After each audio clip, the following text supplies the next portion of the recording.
Good morning, good morning, good morning. It's Friday today. It's the today's situation, guys. Maulan pa rin. Pero at least hindi na siya masyadong maalon. Meron ng biyahe. No? Meron ng biyahe, guys. Yung dalawang barko nagsasalubong. Yung isa papunta sa Toledo, yung isa papunta ng San Carlos. At visible ngayon ang ating Canlaon Volcano. Ayan, si Mount Canlaon ng Negros Oriental.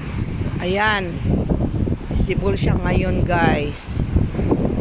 Umuusok pa rin siya, no?